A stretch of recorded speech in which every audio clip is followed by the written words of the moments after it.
Boa noite a todos. É sempre um grande prazer poder vir até Realeza, porque essa cidade guarda alguns corações amigos que a gente sempre fica feliz em rever.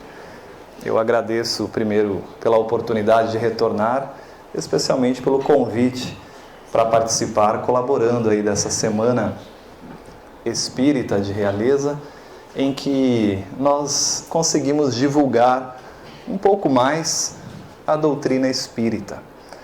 E para essa noite, nós vamos conversar sobre alguém que nós sentimos muitas saudades, que é o nosso querido Jesus, nosso querido Mestre Jesus. E falar de Jesus é sempre muito bom, mas falar de Jesus sobre a perspectiva do Espiritismo é mais gratificante ainda. Porque por muito tempo, há mais de 2000 anos, Jesus esteve conosco e nos deu uma mensagem belíssima. Uma mensagem que estará conosco eternamente. E essa homenagem ao Cristo é que nós pretendemos fazer com o título A Mensagem Imortal. Se nós pensarmos muitas vezes em alguns aspectos que são tratados na doutrina espírita, por exemplo, quando nós falamos em reencarnação, as pessoas pensam assim: reencarnação é invenção do Espiritismo.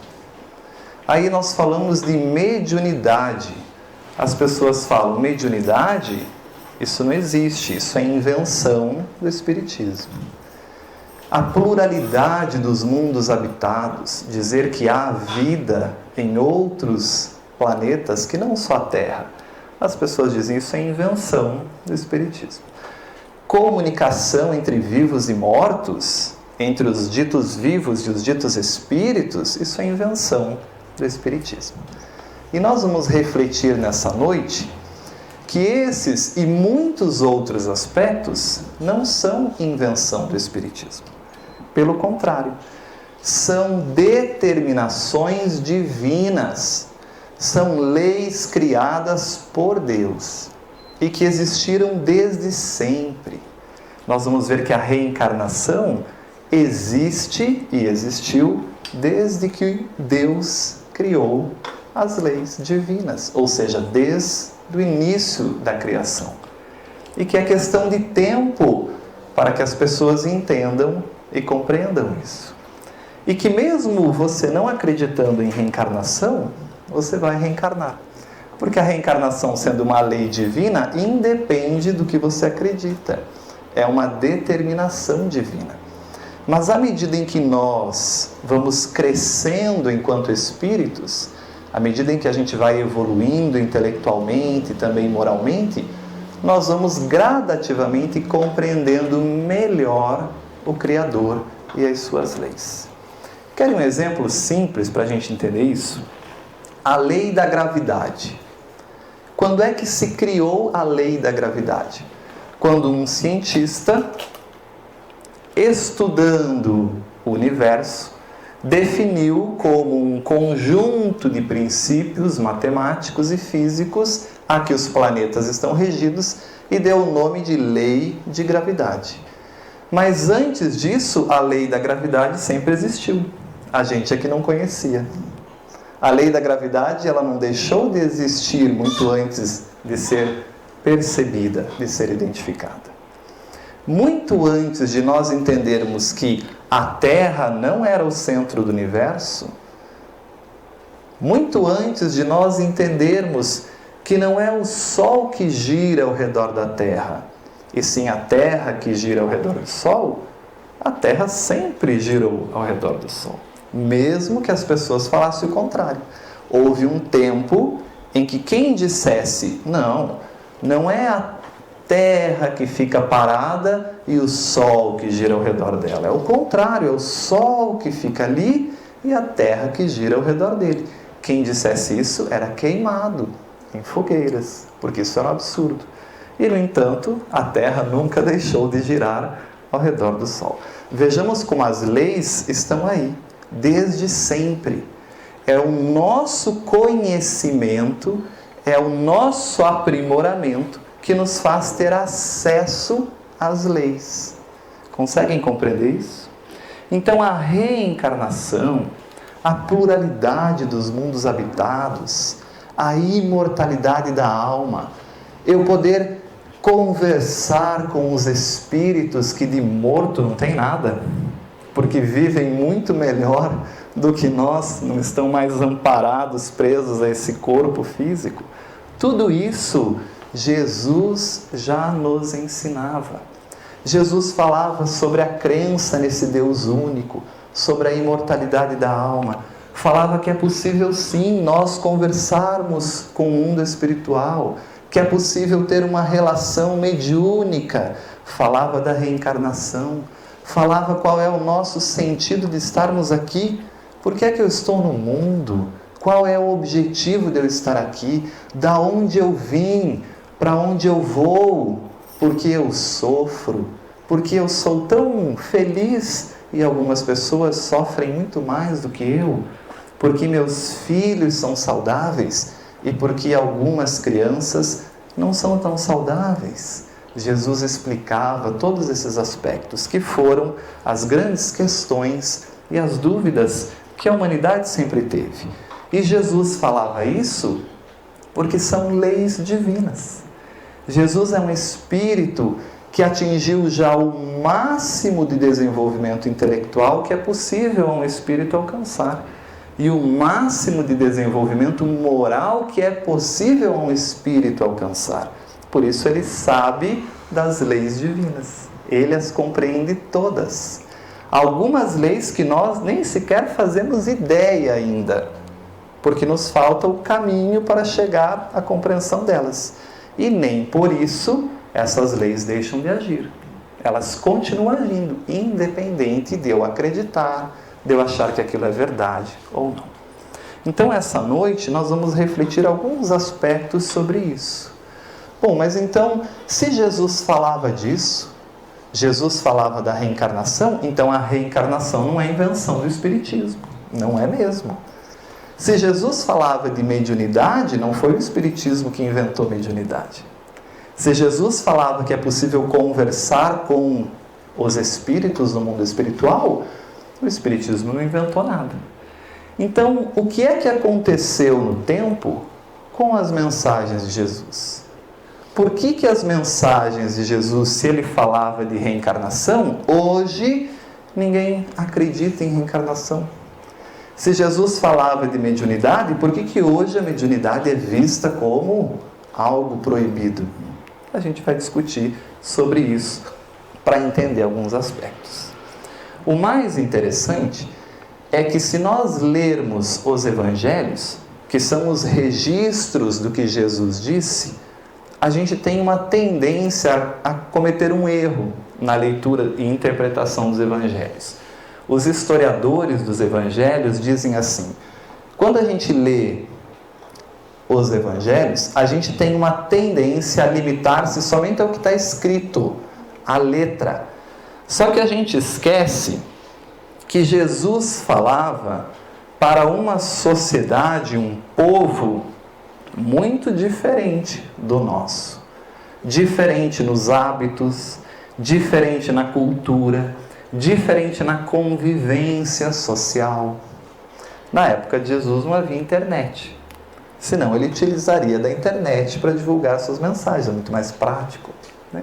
Jesus adequava uma linguagem de acordo com a necessidade e o entendimento daquelas pessoas a que ele falava.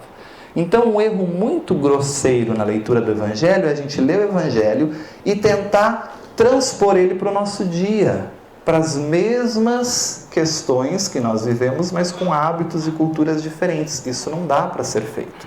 Nós temos que entender em que momento Jesus disse aquilo, para quem ele se referia, o que ele quis ensinar e o mais importante, nunca Jesus disse algo para corpos. Jesus sempre falava para espíritos imortais. Jesus nunca ensinou sobre essa existência, berço, túmulo. Ele sempre ensinava para o espírito imortal, que nasce ou renasce, tem uma existência de uma durabilidade, morre, desencarna, retorna ao mundo espiritual, reavalia aquilo que fez, planeja uma nova existência e renasce novamente, para aprender aquilo que ainda lhe falta alcançar, progredir a caminho do Criador. E nós vamos compreender melhor isso. Se não, alguns ensinamentos do Cristo não fazem o menor sentido. Querem um exemplo? Vamos pegar algumas passagens, mas não vou ler todas. Vou pegar essa, por exemplo, ó. Não julgueis que vim trazer para a terra, que vim trazer paz à terra. Não vim trazer-lhe paz, mas espada.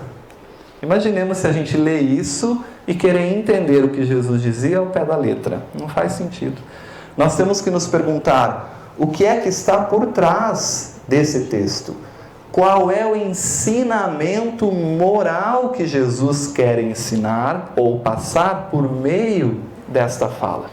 Porque se a gente continuar lendo, olha só, porque vim separar o homem contra seu pai, e a filha contra sua mãe, e a nora contra sua sogra. Algumas sogras vão dizer assim, ai que bom, né? Mas nós temos que pensar que, de duas uma, ou Jesus está falando isso realmente, o que não é verdade, ou a nossa interpretação sobre o que Jesus disse é que está equivocada. O que aconteceu. Então, as interpretações do Evangelho, elas se deram por uma necessidade humana. Os seres humanos, nós pegávamos os Evangelhos, líamos e falávamos assim, isto aqui que Jesus falou quer dizer isso. Nós nos reuníamos e estudávamos isso e divulgávamos como verdadeiro. Quem fazia isso? Um grupo de pessoas, há muito tempo atrás, quando no Império Romano foi definido que a religião católica seria a religião oficial do Império. Quando surge na Terra o início da Igreja Católica Romana. A Igreja surge como uma necessidade política. O grupo de pessoas que se reúne com uma finalidade política, de muita influência. Então essas pessoas se reuniam e diziam o que é certo, o que é errado. Isso pode, isso aqui não é da igreja, então é considerado herege. E se você não seguir, você vai sofrer consequências. Veja que não é uma criação divina, é uma criação humana. Mas tudo que é humano é temporário, só o que é divino é eterno. E a reencarnação, sendo uma lei divina, é eterna, nunca vai acabar. Por mais que estas pessoas que se reuniram e disseram assim, reencarnação, isso não existe, Jesus nunca falou disso, é questão de tempo para as pessoas compreenderem que Jesus sempre, na verdade, falou disso. Olha que espetáculo. O Espiritismo vem nos dizer que as coisas no momento certo serão reconstituídas, tudo a seu tempo, no lugar. Então, interpretar Jesus foi, até o momento, uma decisão humana. Era o homem que se reunia e dizia o que achava ou não. Com isso, criaram-se algumas interpretações difíceis de engolir, difíceis de aceitar. Eu venho de uma família católica. Minha família toda ainda é católica. Minha mãe, minha avó, muitos dos meus parentes. E eu, criado no catolicismo, ia à missa, ouvia aquilo que se dizia lá e pensava assim, mas eu não consigo aceitar que isso é verdade. Eu não consigo acreditar que é realmente isso aí. Não tem sentido. Deus criou o mundo em 7 dias. Não, mas eu estudei que a ciência mostra que não é assim, que é diferente. Que o mundo foi criado por milhões e milhões de anos. Então tem algum problema aí. Mas quem disse que Deus criou o mundo em 7 dias? Esse grupamento de pessoas que se reuniram e, interpretando o que está nas Escrituras, definiu que é assim e acabou. Vocês conseguem entender o que estou falando? Muito bem. Isso criou um problema. Quem é científico, quem quer raciocinar, pensar as coisas, falou assim, nossa, fé e razão não dá para viver junto. Ou você acredita no que estão te dizendo de Jesus, mas daí não dá para racionalizar sobre isso. E houve um desvio, houve uma ruptura entre o que a religião dizia e o que a ciência afirmava. É por isso que hoje não se discute nas ciências, nas universidades, Deus. É meio que incoerente. A ciência buscou discutir as questões da matéria, estudar a matéria, mas com explicações. Explicações que muitas vezes a religião não dava adequadamente. E há essa dissociação entre ciência e religião. Mas nós temos que lembrar que no estudo do Evangelho não há nada que Jesus disse que não tenha uma razão, que não tenha um ensinamento moral por trás. Toda vez que Jesus destaca uma ação, essa ação tem um sentido, tem um significado. E com essa advertência, com esse destaque da ação, Jesus quer promover um ensino. Como é que eu posso ler o Evangelho, então, e entender realmente o que está escrito ali? E aí nós vamos refletir sobre alguns aspectos bastante interessantes sobre isso essa noite. Muito bem. Então, os historiadores dizem assim, a leitura do Evangelho deve dar-se sempre no sentido de eu tentar extrair aquele ensinamento moral que está por trás da letra, por trás daquilo que foi escrito. E mais, como é que esse ensinamento moral vai ser aplicado para mim, para eu ser melhor, para eu renovar-me? Como é que eu pego essa linguagem desse texto literário e aplico a mim mesmo? Eu não sei se todos sabem, mas se eu perguntasse assim, quem escreveu os evangelhos? Quem sabe me responder? Muitos vão dizer assim, 4 pessoas, os 4 evangelistas, Marcos, Mateus, João e Lucas. E eu vou dizer para vocês assim, não, muita gente escreveu o Evangelho, muita gente escreveu sobre Jesus, mas esse grupo de pessoas que definiam o que era certo e o que era errado, determinaram que somente esses 4 evangelhos, ou só essas 4 escrituras é que vão ser consideradas para o estudo de Jesus. Mas muitas pessoas escreveram sobre Jesus. Jesus era muito conhecido. Jesus arrastava com ele multidões de pessoas. E os evangelhos começaram a ser escritos aproximadamente de 50 a 70 anos depois da morte de Cristo, do Cristo. Então imaginemos o seguinte, você tem um bebê, um filho, acabou de nascer.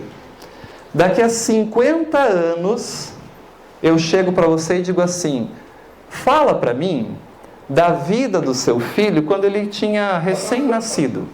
Como foi os primeiros meses de vida dele, o que ele fazia, como que era?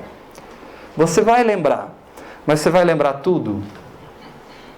Você não vai lembrar tudo.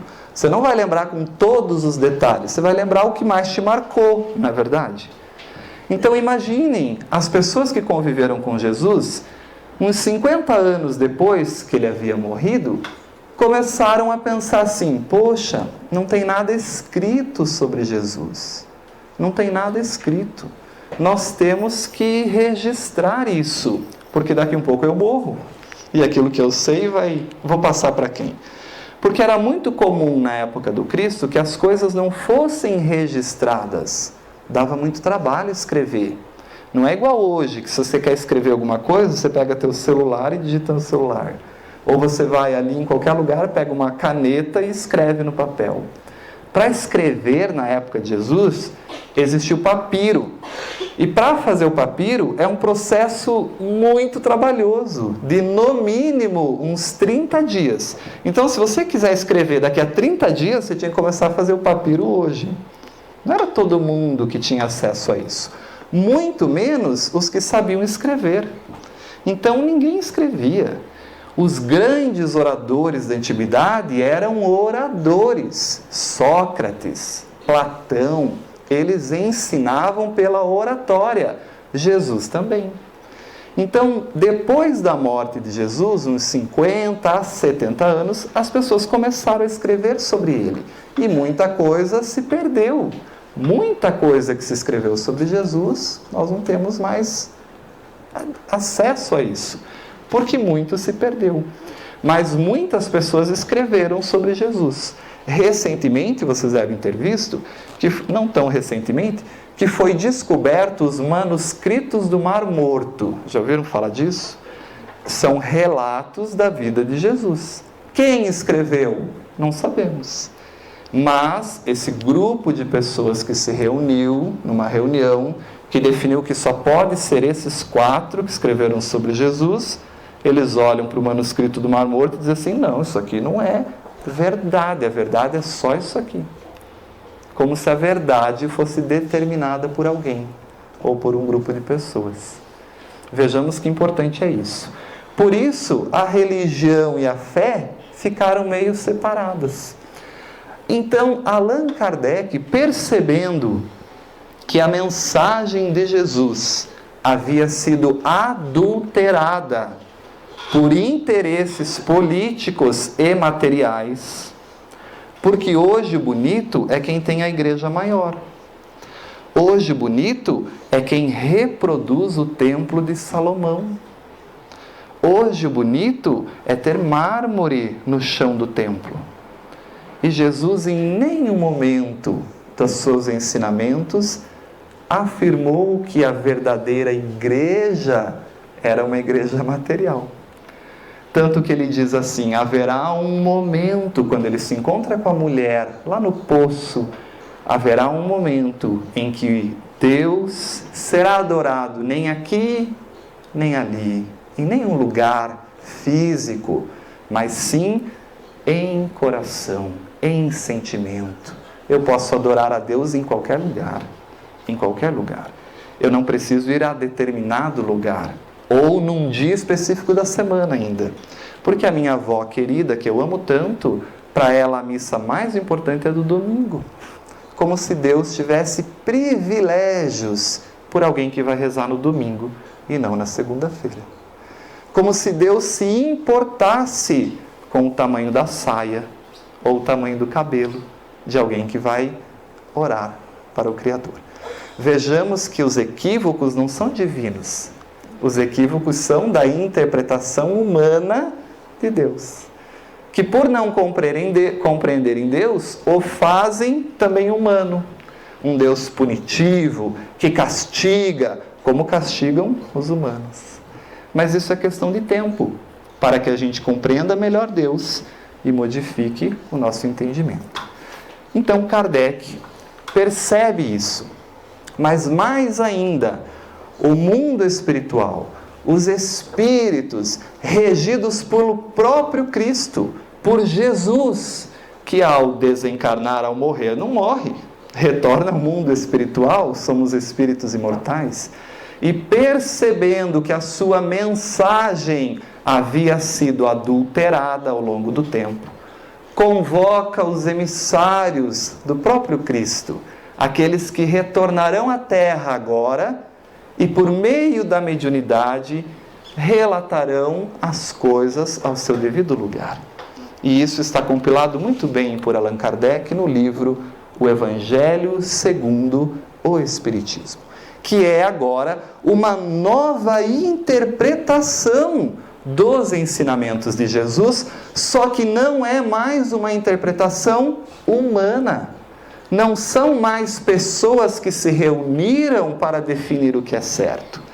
São os próprios espíritos avançadíssimos, espíritos muito aprimorados, que já compreendem melhor as leis divinas, que retornam e ditam para o mundo físico a real interpretação do Evangelho, ou o que Jesus quis verdadeiramente dizer com aquele ensinamento que foi deturpado. Por isso nós dizemos que o Espiritismo tem um caráter, o da revelação. Ele não é uma criação humana. Aqueles que não estudam o Espiritismo aprofundadamente pensam que Allan Kardec que criou. E Allan Kardec não criou o Espiritismo. O Espiritismo existe com o nome Espiritismo, realmente, definido por Allan Kardec. Mas o que o Espiritismo ensina, que são as leis divinas em essência, isso existe desde que o mundo é mundo, desde sempre. Conseguem compreender isso? Tudo bem? Alguma dúvida até aqui? Muito bem. Vamos adiante. Então, eu perguntaria assim, mas por que escrever uma nova interpretação sobre os evangelhos? As interpretações que existiam não estavam boas? Não, não estavam. Elas foram adulteradas. De forma geral, por interesses. De forma geral, por interesses políticos. Então, Kardec faz esses questionamentos. E ele diz assim, lá em O Livro dos Espíritos, a primeira obra da doutrina espírita, Kardec faz uma questão fantástica e ele diz assim, se eu, enquanto espírito imortal, ele já vem trazendo esse raciocínio, tenho que compreender as leis divinas e seguir as leis para ser feliz, porque se eu seguir as leis divinas, eu caminho mais facilmente no meu progresso. Porque todo sofrimento, todo processo doloroso é uma consequência da transgressão da lei. Então, onde está escrita essa lei?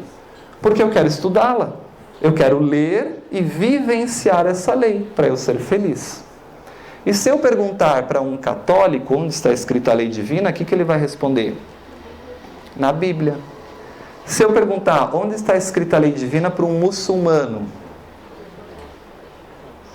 para um judeu, na Torá, no Alcorão, dependendo da sua crença. Quando Allan Kardec pergunta aos espíritos onde está escrita a lei de Deus, eles vão nos responder a verdade. São espíritos aprimoradíssimos, que entendem melhor as leis. Então eles vão dizer assim, nem aqui, nem ali. A lei divina está escrita na consciência. Claro, somos criados por Deus. Quando Deus nos cria, temos em nós tudo que há em Deus.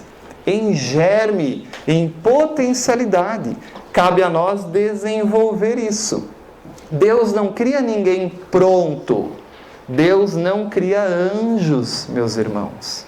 Porque se Deus criar alguém pronto, Ele cria um anjo, eu vou erguer minha mão e vou falar assim, Deus, tem alguma coisa errada. Porque você criou ele anjo e criou o Wagner sem ser anjo. Que eu tenho que conquistar tudo para ser anjo. Eu queria ser criado anjo também. E o Espiritismo nos ensina que Deus é igual para todos os seus filhos. Ama seus filhos igualmente. Então Ele não cria ninguém com privilégio nenhum. Somos todos criados iguaizinhos, simples, da mesma maneira. Mas cada um de nós traz em si tudo o que há em Deus. Basta que cada um desenvolva isso. E vamos desenvolver como? Pelo mérito, pelo esforço. Cada um desenvolve a cada existência, inteligência e moralidade. E tudo que eu conquisto, eu levo comigo para a minha próxima existência. É assim que nós começamos a entender por que aquela criança, desde pequenininha, senta no piano e toca Mozart, Beethoven, sem nunca ninguém ter ensinado a ela o que é piano. Já viram isso nas televisões? Já viram aquelas crianças que sabem muito de matemática, por exemplo, desde pequenininha? E as pessoas dizem o quê? Ah, isso é um dom divino. Se isso é um dom divino, eu vou erguer minha mão de novo e dizer assim, Deus, mas eu não tenho esse dom, então você está amando mais Ele do que eu. Ou na hora que eu nasci tinha uma fila, e Deus falou assim, os que estão aqui à direita vão ter o dom de tocar piano, os que estão à esquerda não vão ter. Wagner, você estava na esquerda. Então não pode haver esse privilégio. Esta criança que senta no piano e toca piano como ninguém, é um ser, um espírito imortal que nas existências anteriores conquistou isso, aprendeu isso e traz com ela essa característica. Por isso que cada um de nós tem mais afinidades para alguma coisa. Tem gente que tem mais afinidade com biologia, tem outros que não entendem nada de biologia, mas são muito bons em matemática. Eu sou péssimo em matemática, mas sou muito bom em célula. Eu trago conquistas que vêm comigo. E todos nós vamos ter que conquistar tudo. Nós vamos saber tudo de matemática. Nós vamos saber tudo de biologia. Nós vamos saber tudo de arquitetura. Porque o Espírito vai conhecer todas as ciências. Olha que maravilha! Nós seremos puros como Jesus, que conhece todas as ciências. E aí nós entenderemos as leis divinas plenamente. Só que dá para conhecer tudo isso numa única existência? Por mais que você estude desde que você se entende por gente, dá para entender tudo numa única existência? É claro que não. Então o Espiritismo vem nos dizer, não tem problema, calma, a gente tem tempo para isso. O que não conquista em uma, a gente conquista em outra. E paulatinamente vamos conquistando. Só que a gente não traz só coisas boas, a gente traz também uma malinha de coisas ruins, das deficiências que nós temos em nós. E essas deficiências, ou as conquistas morais, também se manifestam no hoje. Não tem pessoas que são caridade em pessoa? Que vivem para os outros, que se doam? E nós não temos no mesmo mundo pessoas que roubam os outros, que matam os outros? Nós temos amigos nossos que trabalham em penitenciárias juvenis, que conversam com jovens infratores, muitos deles que já cometeram 2, 3 assassinatos. E que você conversa com essas pessoas, eles dizem assim, e quando eu sair daqui, eu mato o resto. São nossos irmãos. E Deus os ama diferentemente da gente, porque Ele entende que esse filho criado por Ele ainda não despertou para algum entendimento das suas leis. Mas é questão de tempo. Logo, logo Ele desperta. Ele sairá desse estado. É transitório o mal. Então a visão passa a ter outro sentido. Eu não me preocupo mais com o mal que alguém faz. Eu me preocupo com o mal que eu faço. Eu me preocupo com o bem que eu posso fazer e não faço, deixo de fazer. Eu começo a me preocupar mais comigo. Como é que eu posso ser melhor e contribuir para que os que estão comigo também melhorem? Então Kardec pergunta, onde está escrita essa lei? E os Espíritos vão dizer, uma vez que somos criados por Deus, está em nós. A lei divina está aqui, na nossa consciência. Quem fez alguma coisa errada, sabe que fez. Mesmo que não seja punido pela lei humana. Mas quando ele morrer ou desencarnar, a consciência cobrará do infrator o delito. E ele não tem paz, não tem paz. A consciência culpada vai cobrar. E aí o que ele vai fazer? Implorar por uma nova existência para quitar o débito com a consciência. Se você tem a consciência culpada, quando que você tem paz? Quando é que você volta a dormir, volta a comer bem, volta a ficar tranquilo, dizendo assim, nossa, tirei um peso das costas. Quando você repara aquilo, quando você conversa com a pessoa e se desculpa, quando você devolve algo que você achou que estava errado, aí você se tranquiliza. Agora, como é que eu vou me tranquilizar se eu estou no mundo espiritual? Retomando um corpo, uma nova existência, uma nova oportunidade de crescer em situações que eu mesmo pedi. Porque eu vou falar assim, realmente isso é o melhor para mim, para que a minha consciência volte a ter paz. Então Kardec diz assim, bom, se o homem traz em sua consciência a lei de Deus, então por que é que os espíritos precisam vir revelar? Para que isso? Para que nesse determinado momento um monte de espíritos vir falar aquilo que é da lei divina, se está tudo aqui dentro, na nossa consciência? E olha a resposta dos benfeitores, dos espíritos. Os homens a esquecem e desprezam-na. Quis então Deus lhe fosse lembrada. Eles vêm, de tempo em tempo, espíritos retornam à Terra para relembrar as leis divinas. E às vezes nem retornam à Terra, auxiliam do próprio mundo espiritual. E aí Kardec vai dizer assim: existem algumas pessoas a que Deus confiou essa missão de revelar as suas leis, de fazer lembrar as suas leis. Então ele vai perguntar: confiou Deus a certos homens a missão de revelarem a sua lei? E ele vai dizer, os espíritos vão nos dizer, indubitavelmente, sem dúvida, Deus confiou. Em todos os tempos houve homens que tiveram essa missão de dizer o que é lei divina, de revelar a lei divina. São espíritos superiores que encarnam com o fim de fazer progredir a humanidade. E isso independe de religião. E aí eu me lembro de Irmã Dulce, um espírito que vem mostrar aquilo que nós esquecemos, o amor ao próximo, a caridade.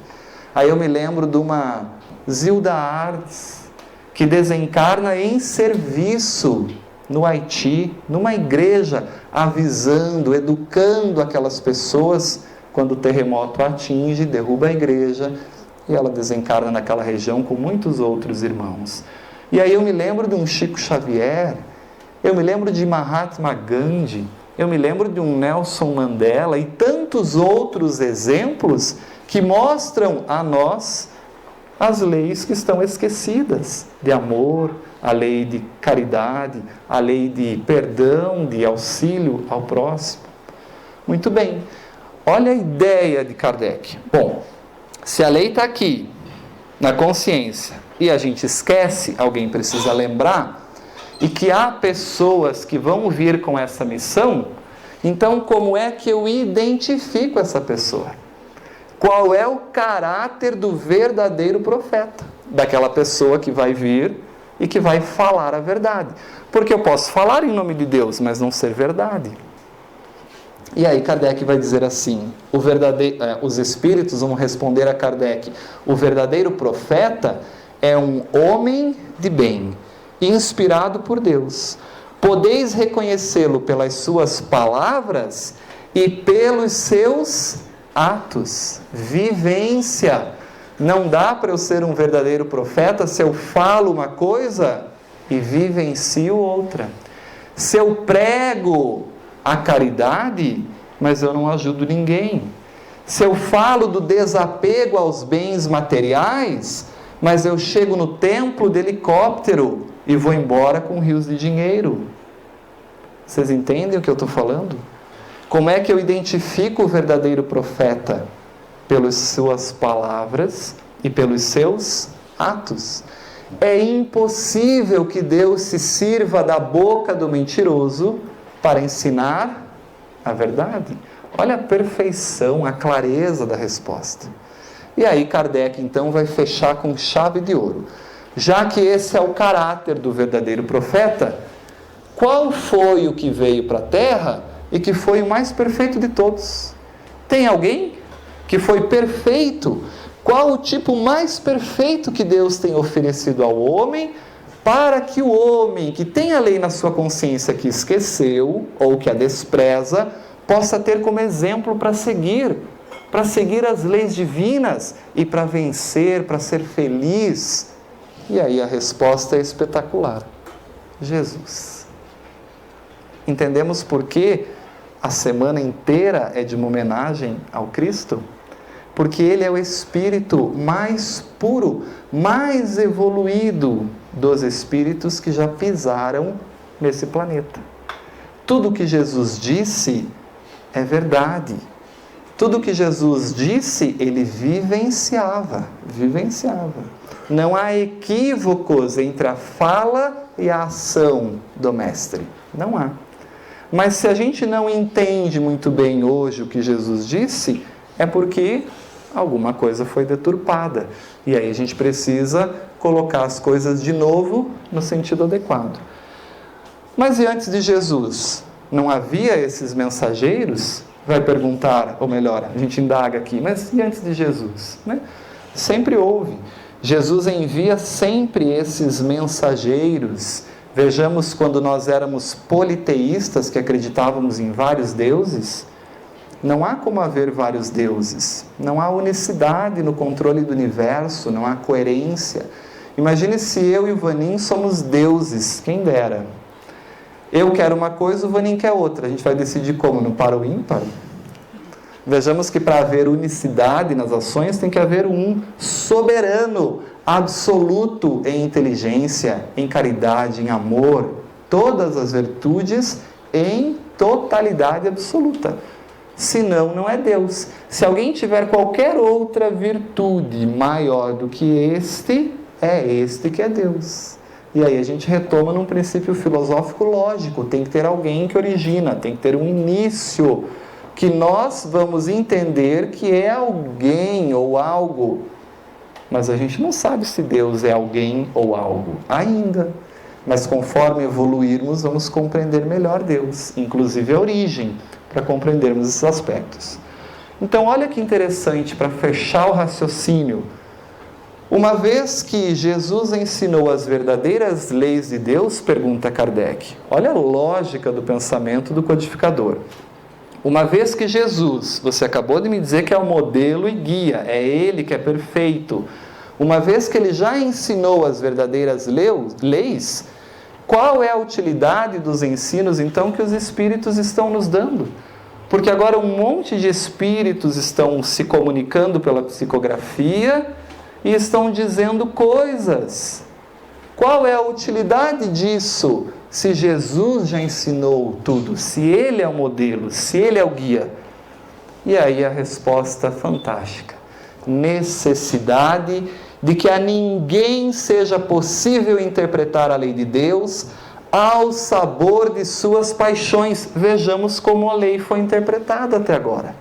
As pessoas interpretavam Jesus ao sabor de suas paixões, dos seus interesses, das suas necessidades. Nem falsear o sentido de uma lei toda de amor e de caridade. Mas Jesus podia falar de reencarnação? Claro que podia e falou. Só que ele falou sobre um aspecto um pouco diferente. Adequou a linguagem àquele nível de entendimento. Eu sou professor universitário. Se eu pegar uma criança de 5 anos e colocar na minha sala de aula, por mais exímio professor que eu seja, que eu nem sou tão bom assim, eu não consigo fazer ela aprender o que eu estou falando. Porque falta a essa criança subsídios, base para entender aquilo. É por isso que a gente tem que fazer primeira série, segunda série, terceira série, e galgando conhecimento para gradativamente ter acesso a informações cada vez mais aprofundadas. Tudo bem? Por isso que nós somos reunidos em séries na escola. A gente está tudo no mesmo barco, está todo mundo na primeira série. Na primeira série a gente tem que entrar assim e sair desse jeito. Na segunda série a gente já entra um pouco melhor, sai um pouco melhor ainda. Jesus não podia ensinar tudo para aquelas pessoas, porque nós que estávamos lá não entenderíamos. É como se nós estivéssemos na primeira série. Foi necessário que quase 2000 anos se passassem. Quase 18 séculos. Porque em 18 séculos a gente morreu e reencarnou várias vezes. A gente desencarnou e reencarnou várias existências. E aprendemos mais coisas. E agora a gente podia compreender melhor alguns ensinamentos de Jesus. Então, em 1857, Allan Kardec lança o resultado de todas as suas observações, baseando-se naquilo que os espíritos ensinavam àquela sociedade da época, já amadurecida agora para compreender os ensinamentos de Jesus na sua verdadeira essência, no seu real sentido, no seu real significado.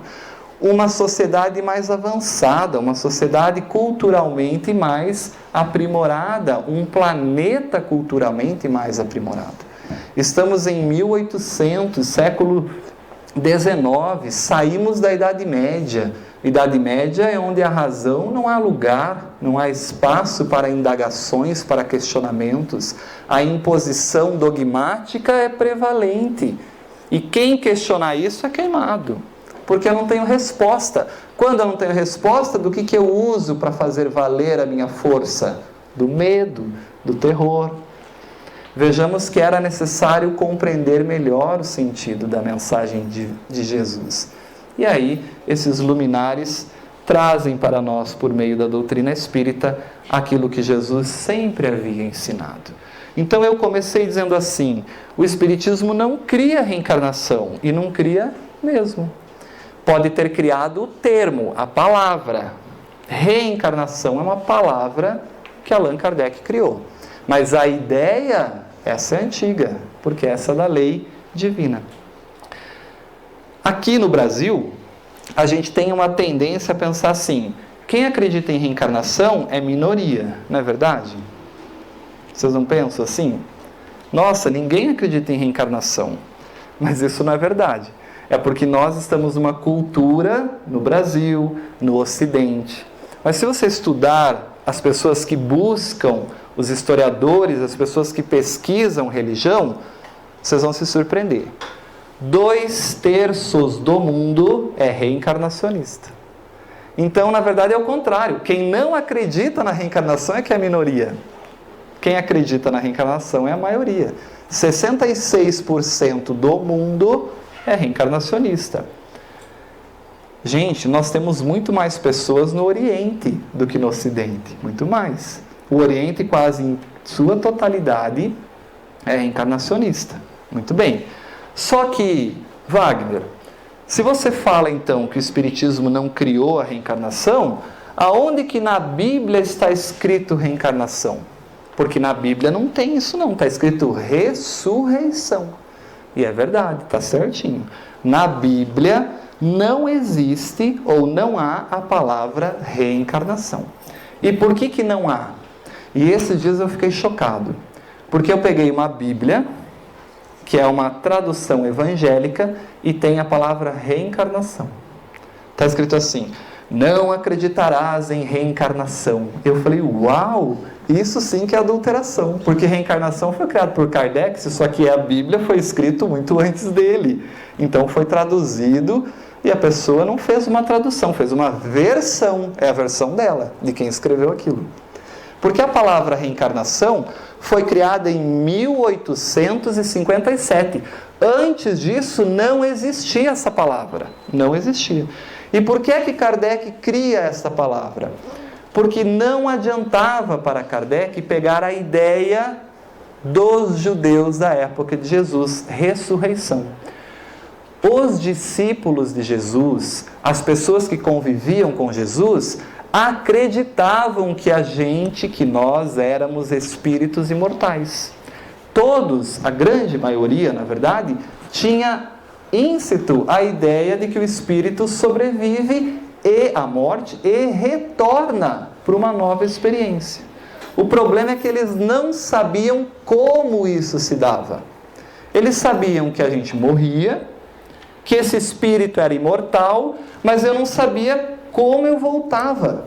Eles achavam que voltava no mesmo corpo, Por isso o nome ressurreição. O retorno, mas no mesmo corpo. Gente, se você falar isso para um cientista, ele ri da sua cara, com todo respeito.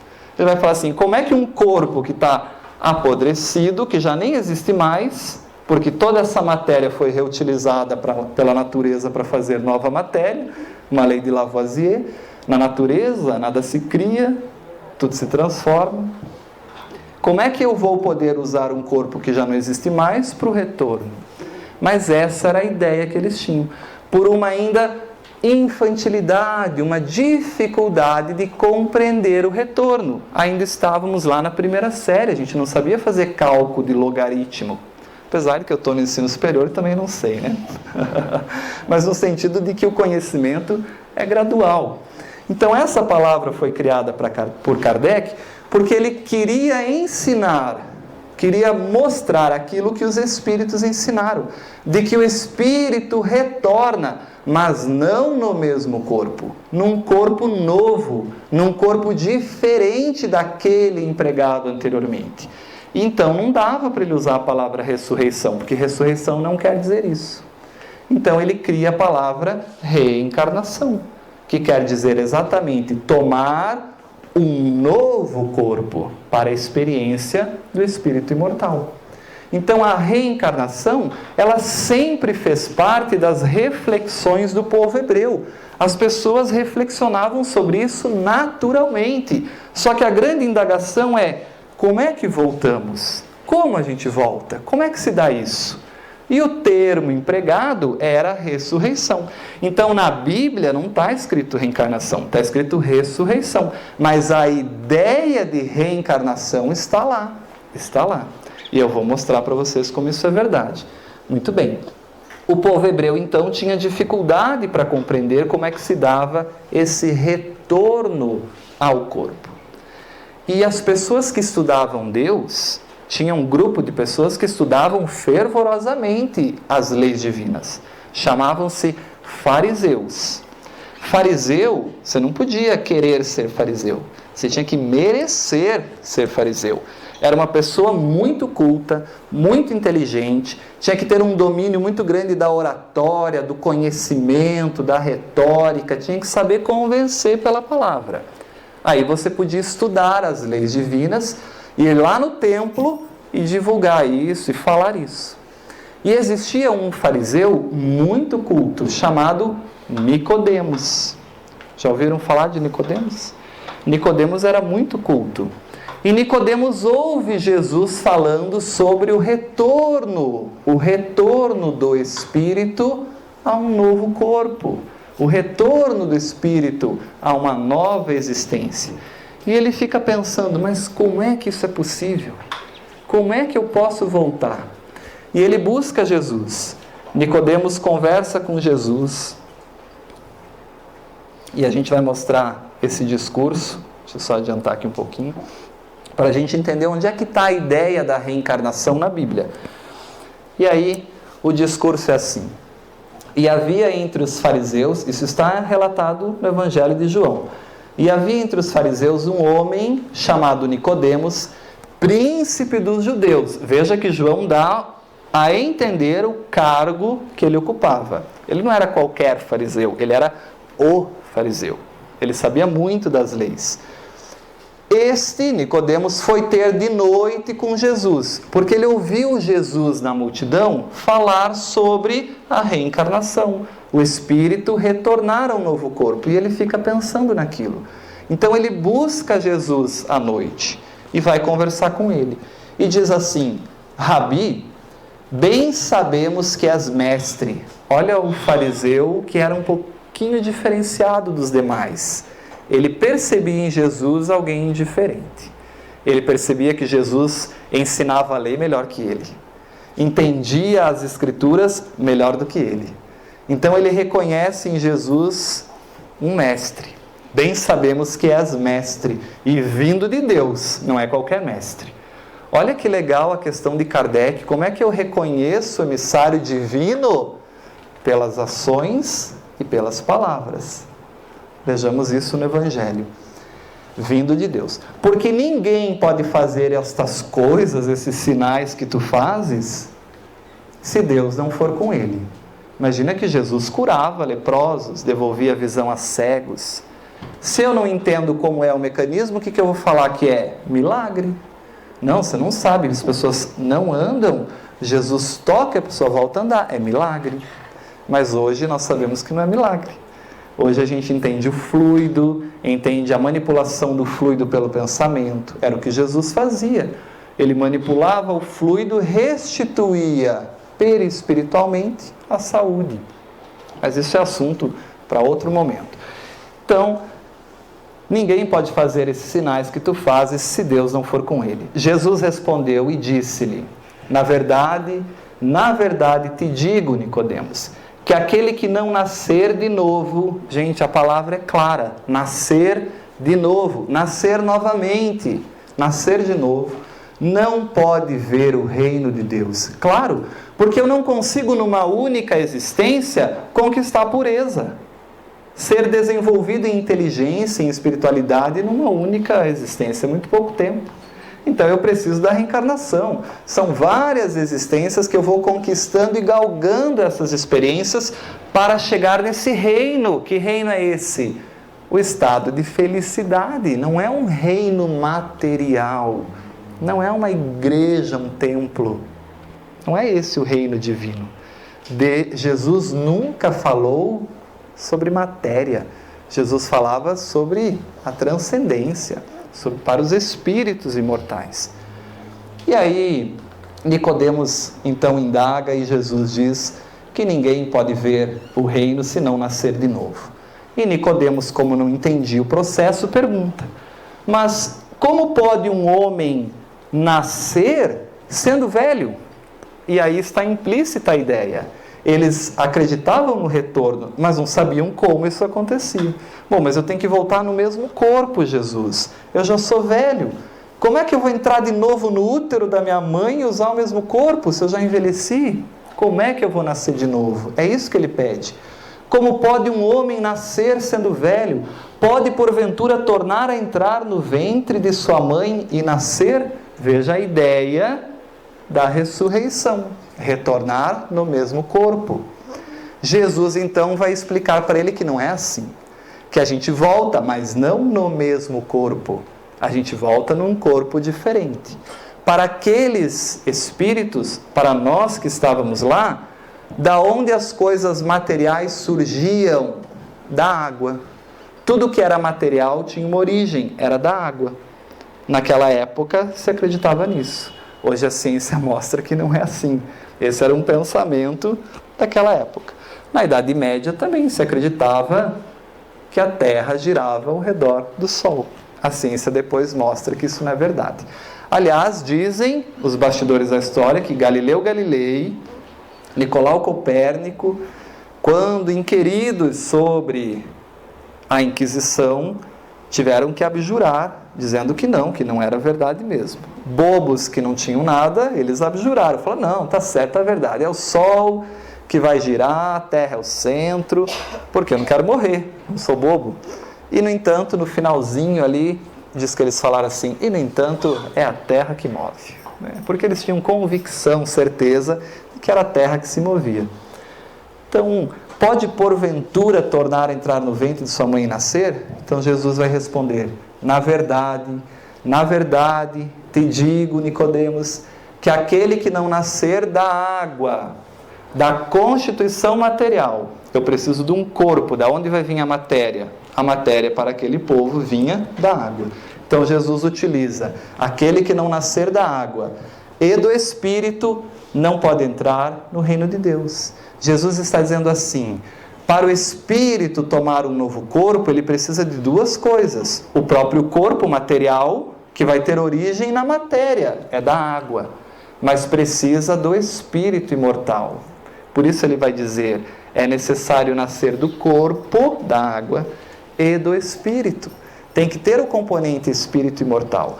E o Espiritismo depois vai nos ensinar que é exatamente o Espírito imortal que molda o próprio corpo, de acordo com a sua necessidade. É por isso que eu vou nascer da forma como eu vou. É por isso que se eu tiver problemas conscienciais para reparar com a lei que eu transgredi, eu posso vir com alguma deficiência, com alguma sequela, com alguma alteração. É por isso que eu moldo o meu corpo para geneticamente ele ter em tal período da minha existência uma determinada doença incurável, porque isso faz parte do meu planejamento reencarnatório, das conquistas que eu tenho que ter, daquilo que a minha consciência tem para equilibrar-se com a lei que eu transgredi. O que é nascido da carne, Nicodemos, é carne. O corpo é matéria. Quando você morre, Nicodemos, seu corpo morre. O corpo morre. Vai ser utilizado para outra matéria. O espírito, Nicodemos, esse é imortal. O que é do espírito é espírito. Não há mistura. Não há como unir isso. Então eu não posso moldar o mesmo corpo. Essa é a ideia de Jesus. E aí ele vai, de uma forma poética, nos trazer essa ideia. O vento sopra onde quer e ouves a sua voz, mas não sabes de onde vem, nem para onde vai. Assim é todo aquele que é nascido do Espírito. E Jesus está dizendo, o Espírito imortal, ele existe, mas eu não sei quem ele foi, eu não sei que existências ele viveu, que experiências ele traz, e nem para onde ele vai, porque depende da construção do hoje, as suas ações moldando o futuro. Veja a visão da imortalidade da alma e da reencarnação. Mas houve um grupo de pessoas que pegaram o Evangelho, lembram disso? Leram isso e falaram o quê? Podemos ganhar dinheiro. Então vamos criar aqui alguma coisa, para nós criarmos um jeito de dizer para as pessoas que quem não seguir essa religião vai para o inferno. E criou-se um sacramento, conhecido como batismo. Mas Jesus nunca ensinou batismo. Jesus nunca batizou ninguém. Pelo contrário, Jesus se permitiu batizar em respeito a João Batista, em humildade, dizendo, eu quero falar para o seu povo, então eu vou respeitar a sua cultura. E ele se permite batizar, mas ele nunca batizou ninguém. E hoje é lindo, porque a gente precisa de uma roupa chique, e a criança precisa de uma roupa chique, como se a criança que vai ser batizada se importasse com a roupa que vai usar. Então é um desfile de vaidades dos pais. Os pais que precisam daquela roupa. E não é nem para eles, é para mostrar para os outros convidados. Vejamos o que fizemos da mensagem de Jesus.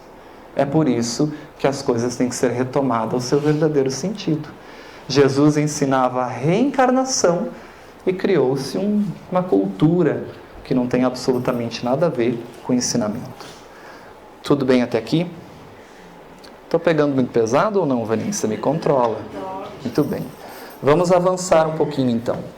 Mas Jesus também falava de mediunidade. Wagner, você está doido? Aonde é que tem mediunidade nos evangelhos? Se Moisés proibiu falar com os mortos. Moisés proibiu evocar os mortos. Está lá em Deuteronômios, que são as leis criadas por Moisés, aquilo que ia disciplinar o povo. E Moisés diz assim, não se encontrará entre ti quem consulte feiticeiros e feiticeiras, nem quem consulte os mortos. Bom, gente, vou falar assim, a partir de hoje, está proibido ir para Saturno. Tem algum sentido aprovar uma lei dessa? Dá para ir para Saturno? Só existe uma lei de proibição se houver a possibilidade daquilo ser feito. Isso é uma lógica filosófica do direito. Nenhum juiz, ninguém proíbe algo que não pode ser verdadeiramente feito. O verbo é darash, que significa indagar, questionar, perguntar. Se Moisés proíbe, é porque era possível conversar com os mortos. E as pessoas conversavam muito. A comunicação com os mortos era muito frequente. Só que as pessoas usavam a comunicação com os mortos para quê? Estou espantando as pessoas já. As pessoas usavam a comunicação com os mortos para interesses bobos, interesses mesquinhos, interesses pessoais. As pessoas usavam essa comunicação para interesses materiais. A relação com os mortos, com a espiritualidade, era para satisfazer necessidades materiais que aquelas pessoas tinham. Então, Moisés, percebendo que as pessoas, nós, não estávamos ainda maduros consciencialmente para como relatar o intercâmbio com a imortalidade, proíbe. Há razões muito importantes para isso. Em o livro O Consolador, um livro espetacular, pelo nosso médium querido Francisco Cândido Xavier, e o Espírito Emmanuel é quem dita as respostas, há uma pergunta muito interessante, que diz assim: qual foi a intenção de Moisés, lá no Deuteronômio, recomendando que ninguém interrogasse os mortos para saber a verdade? E Emmanuel vai dizer assim: antes de tudo... Bom, primeiro vamos colocar as coisas nos devidos lugares. Antes de tudo, faz-se preciso considerar que a afirmativa tem sido objeto injusto de largas discussões por parte dos adversários da nova revelação que o Espiritismo trouxe aos homens na sua feição de consolador. Isso é muito verdadeiro. As pessoas dizem assim: você é espírita, vai para o inferno. Moisés proibiu falar com os mortos e você fala com os mortos. Como se toda vez que eu rezo para Jesus não estivesse falando com os mortos, porque, pelo que eu saiba, Jesus também desencarnou. Olha a incoerência do que as pessoas falam. Bom, então se eu falo com os mortos, quando você reza para Jesus, também fala. E as pessoas não se dão conta disso. Então Emmanuel continua. Muito bem. As expressões de contestação, todavia, devem considerar que a época de Moisés não comportava a comunicação com os mortos. Não comportava as indagações do invisível. Porquanto o comércio, olha a palavra que Emmanuel usa, o comércio com os desencarnados se faria com um material humano excessivamente grosseiro e inferior.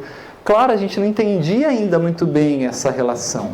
E aí a gente ia querer saber coisas que não são realmente importantes. E por que ele usa comércio? Porque toda vez que a gente se relaciona com o mundo espiritual, ele vai explicar isso em Mediunidade e Sintonia.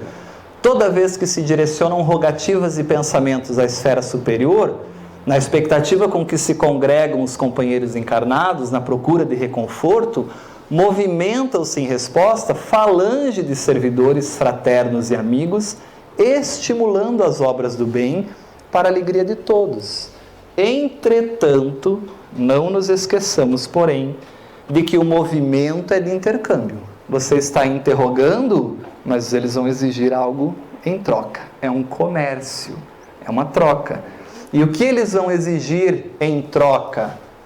É natural que os benfeitores esperem igualmente algo do homem. E o que eles esperam, depois Jesus vai ensinar, é a nossa renovação íntima, moral. Moisés sabia que nós ainda não estávamos preparados para conversar com os mortos, porque a nossa renovação íntima ainda era precária, tanto que os nossos interesses eram materiais. Foi necessário proibir num primeiro momento, para que depois Jesus então viesse e trouxesse verdadeiramente como é que acontece esse intercâmbio. E aí ele vai dizer que esse intercâmbio é um intercâmbio que tem que ser baseado em prudência, em responsabilidade, mas fundamentalmente em equilíbrio ético-moral, porque é o que os benfeitores que vêm ao nosso apelo esperam de nós como resposta, como troca. E aí Kardec explica isso muito bem em O Livro dos Médiuns, mostrando como que se dá esse intercâmbio mediúnico, como é que isso é feito, como é que essas coisas acontecem. Mas quer exemplo mais lindo de intercâmbio mediúnico do que esse? Sabem que cena é essa? Retratada por essa pintura renascentista? Isso é Jesus, depois da sua morte, que foi sepultado num templo, no sepulcro de José de Arimateia. E existe uma mulher que vai lá no túmulo preparar o corpo de Jesus, porque não houve tempo para isso.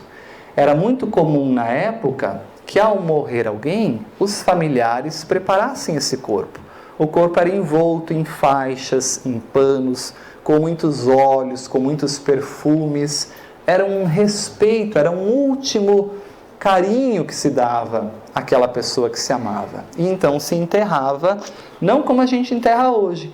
Os templos eram meio que o corpo deixado sobre a pedra. E aí se fechava isso.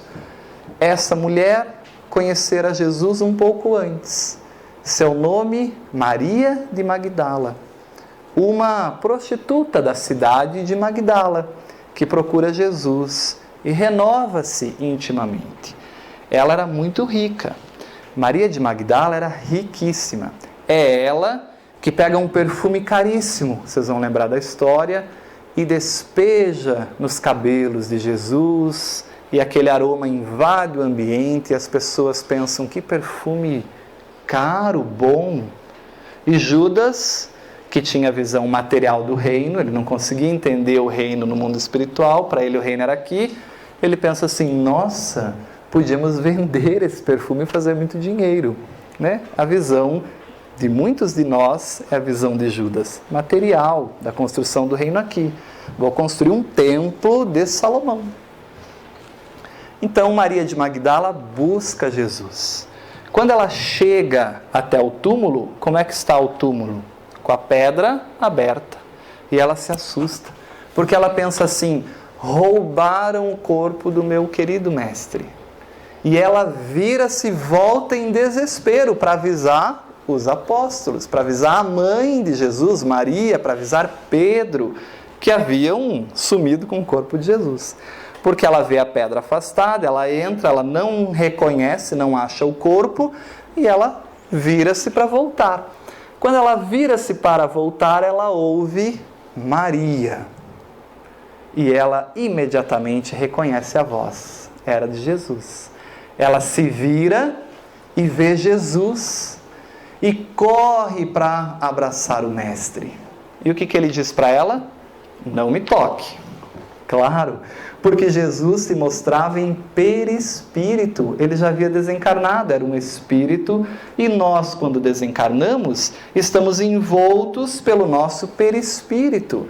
E os espíritos, pelo poder do pensamento, podem fazer o perispírito ser visível, como eles quiserem, na forma que eles quiserem, para as pessoas que têm essa capacidade orgânica de perceber isso, são os médiums. Maria de Magdala era uma médium clarividente, ela viu claramente Jesus. Olha que espetáculo lindo! E as pessoas não se dão conta de que isso é fenômeno mediúnico. E ele dá ordem, não me toque. Porque como ele está em perispírito, se Maria tocasse Jesus, o que ia acontecer com ela? Ela ia passar no meio do corpo de Jesus e ela não ia entender nada. Porque no que ela acreditava?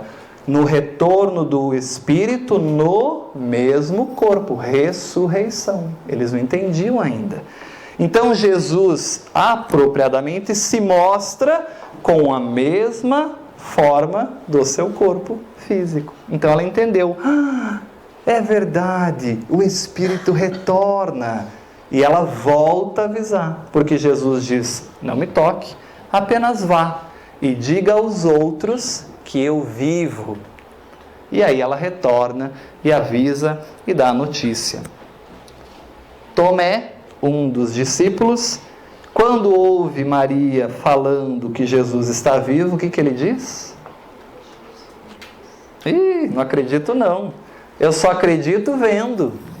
E até hoje tem essa expressão, parece Tomé, só acredita vendo. Então, Tomé diz assim, só acredito vendo. E mais, só acredito se eu puder tocar na chaga de Jesus. Pois bem, Jesus em espírito, num fenômeno lindo de materialização, onde o espírito agora muda o seu perispírito e o torna tangível. É possível tocar. Ele aparece para Tomé e diz assim, Tomé, toca as minhas chagas. E ele vai dar o ensinamento moral, porque nunca Jesus faz uma ação sem a proposta pedagógica. E ele vai dizer assim, Tomé, felizes aqueles que não precisam ver para crer. Referindo-se exatamente ao que aconteceria depois com o advento do Espiritismo. Eu não preciso ver espíritos para acreditar que eles existem, porque a lógica me diz que eles existem. É a fé raciocinada. Olha que espetáculo. Vejamos que está no Evangelho.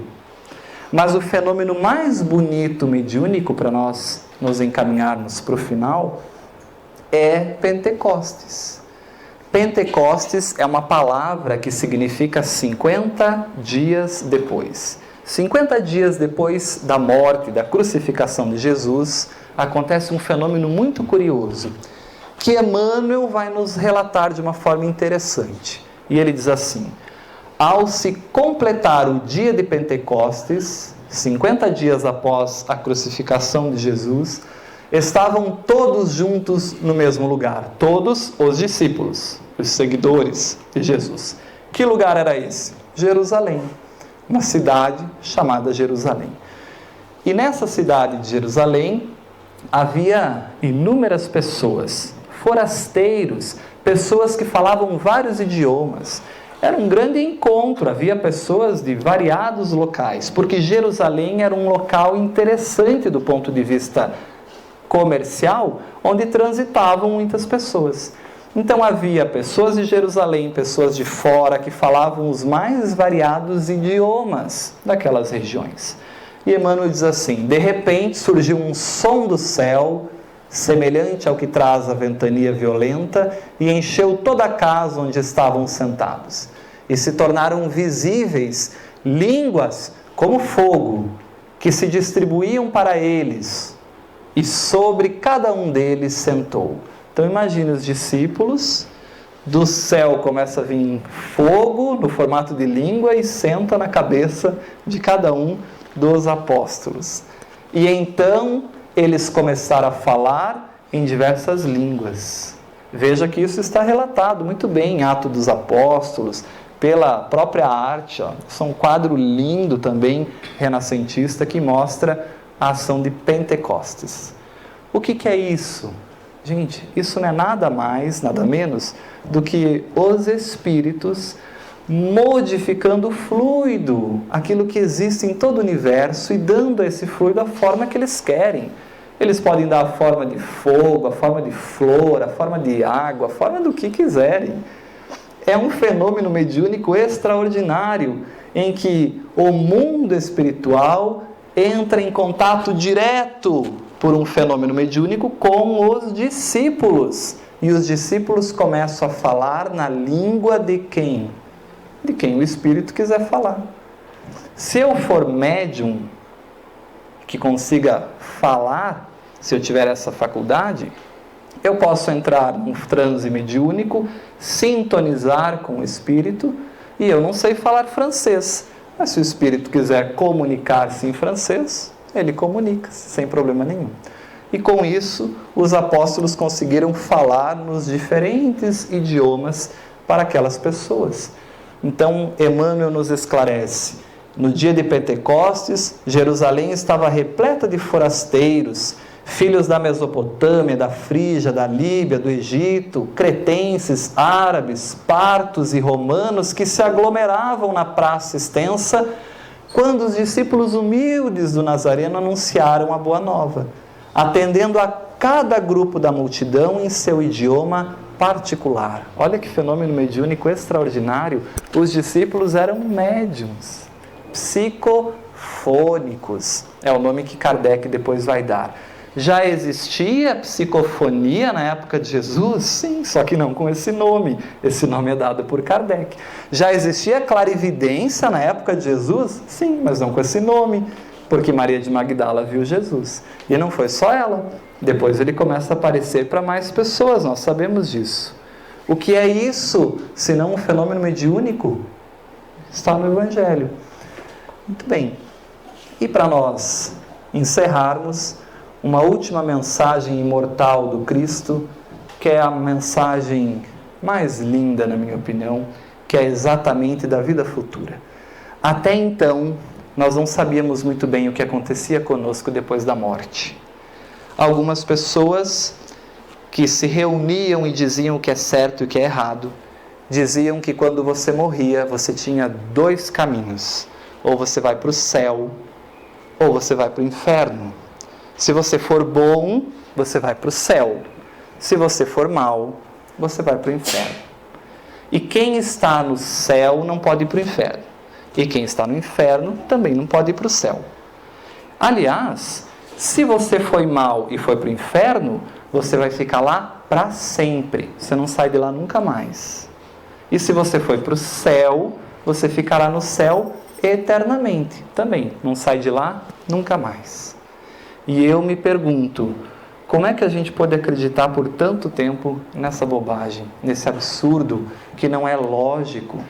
Porque olha a visão, é um Deus que é pior do que o ser humano.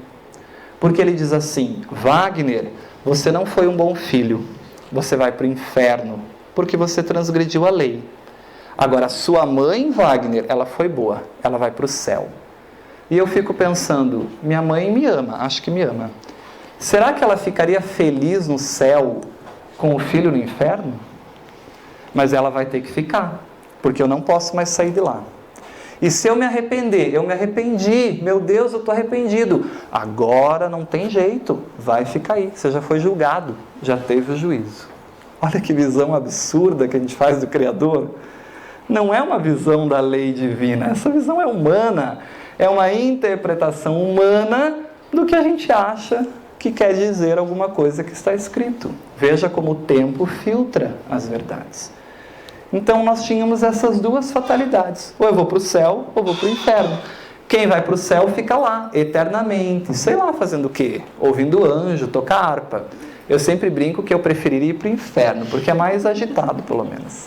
Ainda mais que eu não gosto muito de harpa, sei lá, me irrita. Eu ainda não consegui desenvolver o sentimento para ouvir harpa, ainda não, mas eu vou conseguir. Mas se eu ouvir harpa hoje, me irrita. Então eu ia preferir ir para o inferno, porque pelo menos lá não tem harpa, já está bom. Imagine a visão que nós fazemos do Criador. Então Kardec diz assim, bom, se aqueles que estão no céu não sofrem por quem está no inferno, eles são egoístas. Me admira que o egoísmo domine a humanidade. Afinal, fazem de Deus uma visão egoística da própria finalidade do homem, do ser humano. Veja que absurdo. E Jesus vai dizer assim, não é assim. A cada um será dado de acordo com as suas obras. E ele renova completamente a noção. Ele vai dizer assim, nós somos espíritos imortais, e toda vez que a gente transgredir a lei, quem registra onde está escrito a lei? Na consciência. E quando eu desencarnar e despertar no mundo espiritual, a consciência culpada cobra. E eu estou no inferno consciencial. O inferno não é um lugar geográfico definido, é um estado de consciência. E se eu despertar feliz, porque eu não desrespeitei a lei, eu estou com a consciência tranquila. Então eu estou no céu consciencial. A morte, meus amigos, não muda ninguém. Essa história de descanso em paz talvez não esteja bem contada, porque pode ser que ele esteja perturbadíssimo. E eu fico pensando assim, imaginemos esses nossos irmãos que roubam descaradamente, comprovadamente são culpados, mas são inocentados pelas leis humanas, porque eles conseguem roubar tanto, são tão inteligentes, que eles compram o julgamento. Então eles são inocentados, mas eles são comprovadamente culpados. Quem vai definir o problema consciencial? A própria consciência do infrator, quando ele desencarnar. Veja que quem faz o mal é ele que está criando para as existências futuras os problemas para a consciência voltar a ter paz.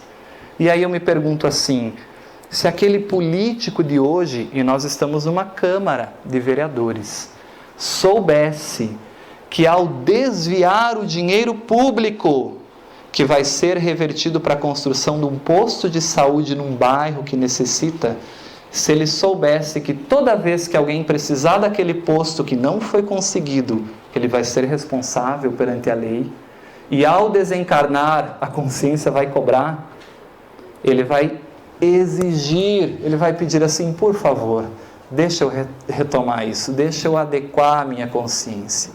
E às vezes a gente não entende porque aquela pessoa agora retorna numa situação de extrema pobreza, em que ela tem que acordar 3 da manhã para ir num posto, buscar uma ficha, para saber se daqui a 3 meses ela vai conseguir fazer o exame do câncer que ela precisa.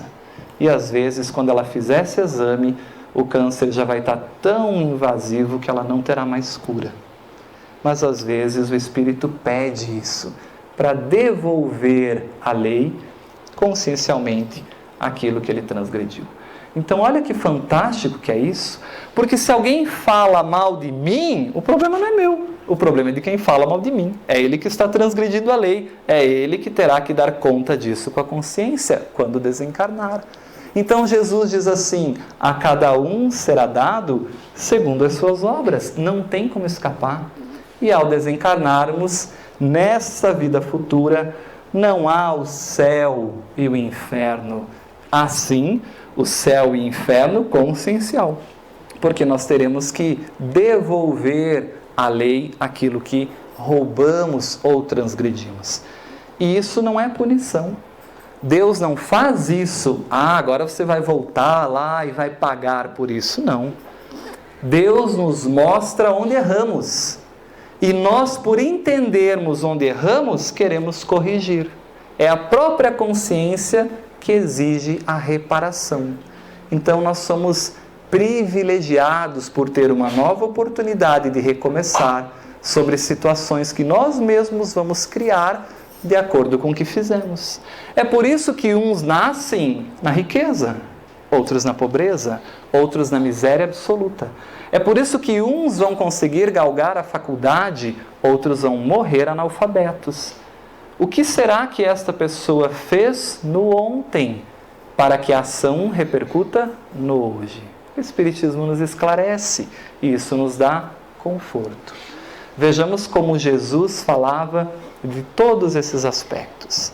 A mensagem é imortal. Até hoje e para sempre se falará de reencarnação, de comunicabilidade entre os vivos e os mortos, dos vários mundos habitados para as diferentes experiências que temos enquanto espírito imortal. E é questão de tempo para que a própria humanidade, amadurecendo, entenda melhor essas questões. E para as religiões, apenas 2 únicas condutas. Ou se adequam à nova lei, ou deixarão de existir. Não há outro caminho, porque a verdade é sempre permanente.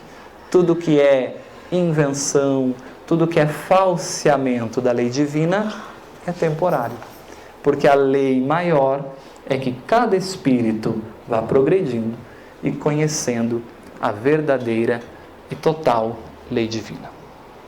Que a gente possa refletir sobre isso, principalmente sobre a seriedade disso nas nossas vidas, porque eu paro de me importar um pouco tanto com a vida dos outros, paro de olhar tanto atrás, o cisco lá no olhinho do outro e não ver a trave no meu próprio olho, como Jesus nos ensinava. Que tenhamos muita paz, muito amor e que possamos ser sempre abençoados pela espiritualidade que nos assessora e nos auxilia, sempre querendo o nosso melhor, o desejo que eles têm de nós progredirmos e que possamos exercitar em cada situação da nossa vida essa reforma maior para despertarmos no mundo espiritual, talvez com a consciência menos culpada e um pouco mais feliz ou mais próximo desse céu consciencial. Muito obrigado mais uma vez pela oportunidade, pelo convite. Espero que eu não os tenha cansado aí desse tempo extrapolado. Muito obrigado.